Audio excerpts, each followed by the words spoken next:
सच में महाआयोजन था, समझ लीजिए इसके मायने। हाल ही में संपन्न कुंभ 2025 निश्चित रूप से कई मायनों में अपने उपसर्ग महान के अनुरूप रहा। सरकारी आंकड़ों के अनुसार इनमें 65 करोड़ लोग शामिल हुए। वे न केवल देश भर से बल्कि विभिन्न वर्गों, जातियों, समुदाय और लिंगों से आए थे, जिसमें किन्नर अखाड़े के द्वारा प्रतिनिधित्व किए जाने वाले ट्रांसजेंडर समुदाय भी शामिल थे। सनातनी हिंदू त्योहार में दुनिया के अन्य हिस्सों और अन्य धर्मों के लोगों को भी आकर्षित किया। तो फिर इस कुंभ का पैमाना इतना बड़ा क्यों था? यह कैसे एक ऐसा आयोजन बन गया जिसमें हर कोई अमीर या गरीब भाग लेना चाहता था? इस विशाल जन आंदोलन में गहरे सामाजिक अर्थों का विश्लेषण करने का प्रयास करना एक जटिल कार्य है, लेकिन आइए इसे समझने का प्रयास करें। सबसे पहले इन नव उदारवादी समयों में भारत और दुनिया भर में शहरी, महानगरीय और शिक्षित लोगों के बीच विभिन्न प्रकार की प्रमुख पहचानों, विशेष रूप से धार्मिक से जुड़ने की तीव्र इच्छा देखी जाती है। आक्रामक आधुनिकता की एक बीमारी यह है कि यह खालीपन पैदा करती है और युवा पीढ़ी आध्यात्मिक संबंध बनाकर इस खालीपन को भरना चाहती है।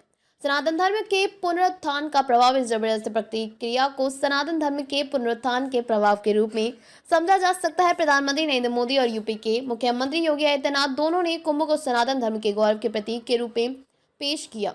इसने बॉलीवुड हस्तियों सहित कई लोगों को आस्था के साथ अपने संबंधों को फिर से मजबूत करने का अधिकार दिया। दूसरा, कुंभ एक आध्यात्मिक आयोजन से कहीं अधिक है। यह आकांक्षा पूर्ण बन गया। आज के भारत में चाहे कोई ग्रामीण क्षेत्र में रह रहा हो या शहर में, हर कोई यात्रा करना चाहता है। विभिन्न सरकारी सामाजिक सहायता कार्यक्रमों के कारण समाज के हाशिए पर पड़े वर्गों की बढ़ती सामाजिक आर्थिक गतिशीलता ने पहले ही धार्मिक पर्यटन को बढ़ावा दिया है। महाकुंभ की पैकेजिंग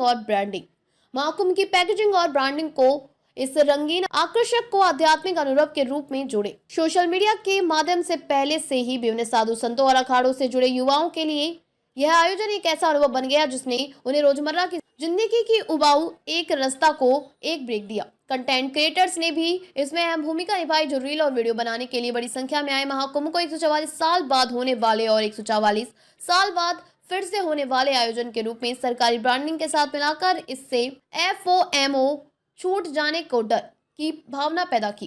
धार्मिक उत्सव का बाजार वाला पहलू। इसमें कोई आश्चर्य नहीं कि इतिहास की इस दुर्लभ क्षण का हिस्सा बनने के लिए इतने सारे लोग आए। जो लोग इसमें शामिल नहीं हो सके वे इसका हिस्सा बनना चाहते थे। नोएडा की एक हाउसिंग सोसाइटी का एक वायरल वीडियो कुंभ में शामिल होने वाले एक व्यक्ति को स्विमिंग पूल में गंगाजल डालते हुए दिखाया गया है ताकि अन्य लोग उसमें डुबकी लगा सके। पांचवा और अक्सर उपेक्षित पहलू इस धार्मिक उत्सव का बाजार वाला पहलू है। इस मेले में चाय से लेकर बीमा और वर्चुअल दर्शन तक सब कुछ बेचने वाले स्टार्टअप आकर्षित हुए ताकि भक्तों को ग्राहक बनाया जा सके।